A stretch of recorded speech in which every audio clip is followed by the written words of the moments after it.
Heredity and evolution में next concept है हमारा variation. Variation is a difference between individual of a species which can be cause by inherited और environmental factor.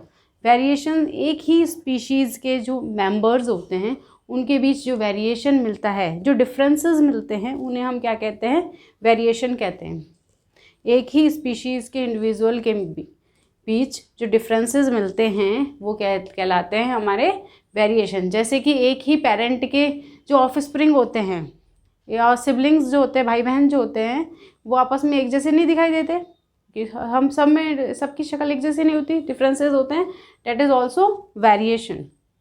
अब ये variation क्या है, इनहेरिटेड भी हो सकते हैं और एनवायरमेंटल फैक्टर की वजह से भी हो सकते हैं.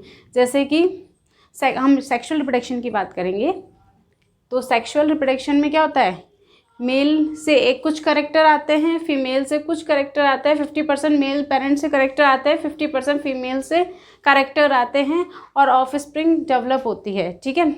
और जो वेरिएशन आते हैं तो क्या होता है, डीएनए की कॉपिंग के वक्त जब डीएनए की कॉपी हो रही होती है तो कुछ एरर्स डेवलप हो जाती है जिसकी वजह से ऑफस्प्रिंग में क्या आते हैं, वेरिएशंस आते हैं. सेक्सुअल रिप्रोडक्शन में ज़्यादा वेरिएशंस आते हैं क्योंकि दो पेरेंट्स का हमारे कॉम्बिनेशन से एक नई स्पीशीज़ डेवलप होती है. दो पेरेंट के कॉम्बिनेशन से ऑफस्प्रिंग डेवलप होती है. That is variation. वेरिएशन क्या है, डिफरेंस. सिंपल लैंग्वेज में हम वेरिएशन को कहें तो कह सकते हैं different from parent.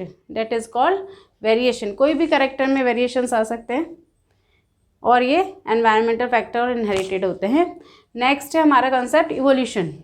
Evolution is a change in the heritable characteristic of biological population over successive generation. मतलब इवोल्यूशन और वेरिएशन में अगर हम डिफरेंस देखें तो इवोल्यूशन के जो कंसेप्ट है, इवोल्यूशन के थ्रू क्या होता है, एक स्पीशीज़ से नई एक स्पीशीज़ डेवलप हो जाती है. अब और इवोल्यूशन जो है वो बहुत लॉन्ग टाइम के बाद, मतलब बहुत लंबे टाइम से जनरेशन टू जनरेशन थोड़े थोड़े चेंजेस आते हैं और एक बड़ा डिफरेंस जो होता है वो डेवलप हो जाता है और एक नई लाइफ इवोल्यूट हो जाती है. जैसे कि हम देखें कि जीवन एक जनरेशन है, कुछ डिफरेंस आए सेकेंड जनरेशन में, डेट इज़ कॉल्ड वेरिएशन. फिर G2 से सेकेंड जनरेशन से जीवन हमने फर्स्ट जनरेशन कही है, उससे सेकेंड जनरेशन आई हमारी, तो कुछ डिफरेंसेस आए. और नेक्स्ट जनरेशन आई G3 तो उसमें कुछ डिफरेंसेस आए, that is called variation. Variation धीरे धीरे लॉन्ग टाइम तक होते रहे, मतलब 5000 जनरेशन तक हमारे थोड़े थोड़े स्मॉल चेंजेस आते रहे, वेरिएशंस होते रहे और 5000 ईयर्स के बाद क्या होगा, एक नई लाइफ इवॉल्व, थोड़े थोड़े चेंजेस हो गए, मेजर चेंज होगा और एक नई लाइफ क्या हो जाएगी, इस अर्थ पर इवॉल्व हो जाएगी, जिसे हम क्या कहते हैं, इवोल्यूशन. बिग डिफरेंस को इवोल्यूशन कंसेप्ट से रिप्रेजेंट करते हैं और जो छोटे छोटे वेरिएशंस होते हैं एक ही स्पीशीज़ के इंडिविजुअल के बीच होते हैं वो वेरिएशन होता है. ऐसे छोटे छोटे चेंजेस एक ही स्पीशीज़ के इंडिविजुअल के बीच हो रहे हैं वो धीरे धीरे क्या होता है, एक नई स्पीशीज़ को इवॉल्व कर देते हैं. ठीक है. इसलिए इवोल्यूशन जो है वो बहुत ईयर्स के बाद होता है, कई ईयर्स लगते हैं इवोल्यूशन होने में. ठीक है. ये स्मॉल चेंजेस नहीं है, बिग डिफरेंसेस हैं. ठीक है. इवोल्यूशन की दोबारा डेफिनेशन हम देख लेते हैं. Evolution is a change in the heritable characteristic of biological population over successive generation. आपको डिफरेंस समझ में आ गया वेरिएशन और इवोल्यूशन के बीच.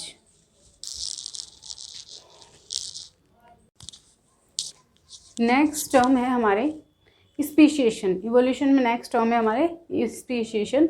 What is speciation? First of all we talk about formation of new species from older ones. एक species से नई species का डेवलपमेंट जो है हमारा कहलाता है स्पीशिएशन. अब आप स्क्रीन का स्क्रीनशॉट ले सकते हैं, नोट्स भी बना सकते हैं पॉज करके. स्पीशिएशन जो है, नई स्पीशीज़ कैसे डेवलप हो सकती है? फर्स्ट है बाय जियोग्राफिकल आइसोलेशन. हम इन सब पॉइंट्स को डिटेल में डिस्कस करेंगे. फर्स्ट देख लेते हैं हम बाय जियोग्राफिकल आइसोलेशन पॉइंट्स देख. नेचुरल सिलेक्शन सेकंड, थर्ड है एक्सीडेंटल कॉज, फोर्थ है आर्टिफिशियल सिलेक्शन, फिफ्थ है genetic drift. First of all है हमारा geographical isolation. It is a mechanism of speciation that happens when population of a species are divided by a geographic barrier like rivers, mountains or by water bodies.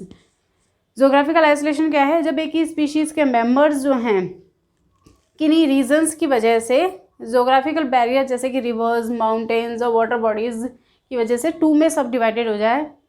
एक ही species के members किसी barrier की वजह से, reverse, mountains और water bodies के बीच में आने की वजह से एक ही स्पीशीज़ के मेंबर दो में डिवाइडेड हो जाए और जनरेशन टू जनरेशन लॉन्ग उनमें चेंजेस आते रहें और दोनों जो पॉपुलेशन है कि मेंबर्स की आपस में जब मीटिंग कराई जाए तो कुछ जनरेशन्स के बाद तो वो आपस में रिप्रोडक्टिवली एक्टिव नहीं रहे, मतलब रिप्रोडक्शन शो नहीं करे और न इसका मीन्स है कि वो दो नई स्पीशीज़ में चेंज हो चुके हैं, तो इसे ये कहलाता है हमारा स्पीशिएशन बाय जियोग्राफिकल आइसोलेशन। इस कंसेप्ट को और क्लियर करते हैं हम। देखिए,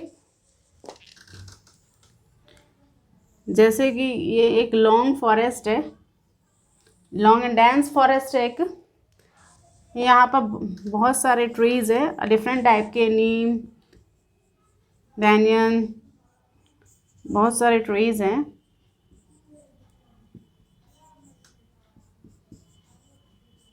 ये ट्रीज़ हैं और यहाँ पर इन ट्रीज़ पर रहती है एक स्पीशीज़ बीटल्स। बीटल्स को हम रेड से डिनोट कर देते हैं। बीटल स्पीशीज़ रहती है यहाँ पे।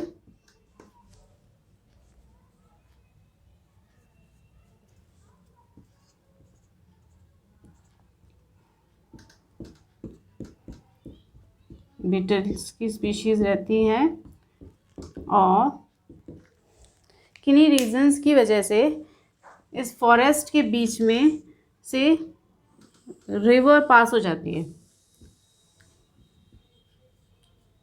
ठीक है, एक रिवर को वे मिल जाता है और यहाँ से एक रिवर इस फॉरेस्ट के बीच में से निकलती है। तो बीटल्स के जो मेंबर्स है, एक ही स्पीशीज से बीटल, इसके जो कुछ मेंबर्स थे वो इस रिवर के इस साइड रह गए और कुछ मेंबर्स जो हैं वो रिवर के उस साइड रह गए। इसका मतलब है एक जोग्राफिकल बैरियर क्रिएट हो गया जो कि रिवर ने क्रिएट किया। एक ही स्पीशीज़ के मेंबर्स से बीटल्स, उनके बीच जो बैरियर जो है हमारे किसने क्रिएट कर दिया?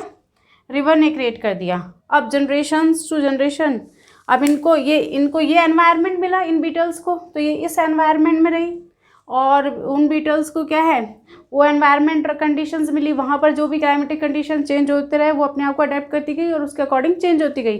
और यहाँ पर जो हमारी बीटल्स की स्पीशीज़ थी वो इधर रही इस स्पेस में, जो यहाँ भी चेंजेस जो होते रहे उनका अकॉर्डिंग अपने आप में माइनर चेंजेस होते रहे धीरे धीरे, तो इस एनवायरनमेंट के अकॉर्डिंग उन्होंने अपने आप को अडेप्ट कर लिया।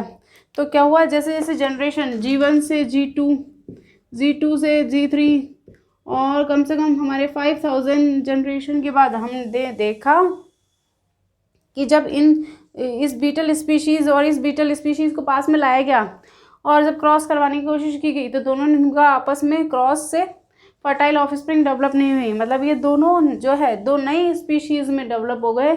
इसका रीज़न था जियोग्राफिकल आइसोलेशन। इनिशियली तो एक ही थे और बाद में एक स्पीशीज़ से दो नई स्पीशीज़ हमारी डेवलप हो गई, तो ये कहलाया हमारा स्पीशिएशन बाय जियोग्राफिकल आइसोलेशन।